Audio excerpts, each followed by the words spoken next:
দেখেন as a individual এখন যে ক্রিকেট যেমন আপডেট হয়েছে আমার কাছে মনে হয় যে অ্যাজ এ টিম হিসেবে সবকিছু। আর আমরা চেষ্টা করি যে কার কোনটা রোল, আসলে একটা প্লেয়ারের কি রোলটা আগে নিজেকে বোঝা যে আসলে রোলটা কি।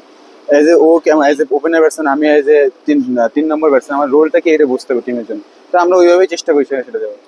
আসলে দেখেন যে অ্যাজ এ টিম হিসেবে আমরা যে স্পিডটা ছিল, আমাদের কনফিডেন্স ছিল যে আমরা নেক্সট ম্যাচ ইনশাল্লাহ কাম ব্যাক করবো। তা এটা আর কি চেষ্টা ছিল, আমরা ইনশাল্লাহ কয়টা খুব ভালোভাবে কাম ব্যাক করছি এটাই।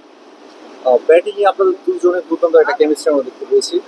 যে ম্যাচটাতে আসলে জাওয়াদ ভালো করছিলেন, সেই ম্যাচটাতে আপনিও 60+ ইনিংস খেলেছেন, এবং জাওয়াদ যে ম্যাচটাতে ক্লিক করেন নাই, সেই ম্যাচটাতে আপনি ভালো খেলেন। আসলে দুজনের কেমিস্ট্রিটা ব্যাটিং এ আসলে দেখেন এজ এ টিমে আমরা যে দুজন একটা ভিতের মানে বলা হয়, সেখানে আমরা ইনশাল্লাহ একটা মানে রেসপন্সিবিলিটি আছে আমাদের উপরে যে আমরা টিমটাকে নিয়ে যাইতে হবে as a top order batsman আমরা। তো দুইটা ম্যাচ তিনটা ম্যাচ খেলছে, আল্লাহর মতো বড় খেলছে, এটাই আমিও চেষ্টা করছি এভাবে কিছু দেওয়ার।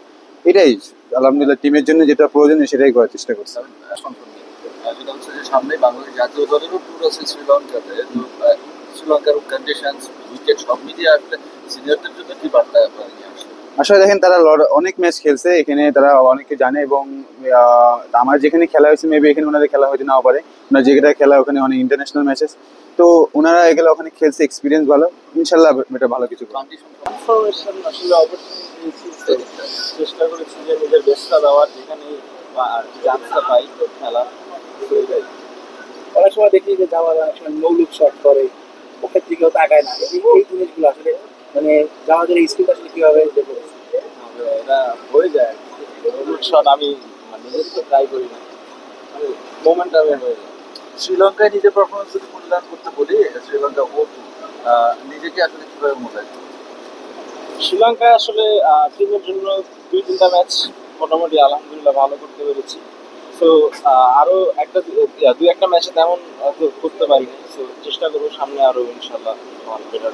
ওভারঅল টিম মূল্যায়ন করতে যদি বলি, তিনটা ডিপার্টমেন্ট ব্যাটিং, বোলিং অ্যান্ড যদি একটু এক্সপ্লেন করেন কেমন? না, আলহামদুলিল্লাহ আমাদের কতটা দিতে পেরেছেন, কতটা দেওয়ার সামর্থ্য ছিল? আলহামদুলিল্লাহ আমাদের স্কিল ওয়াইজ সবাই অনেক skill, batting bowling fielding. So হয়তো একটা দুটা ম্যাচ হেরেছি, কিন্তু ওখান থেকে আমাদের অনেক কিছু শেখার আছে।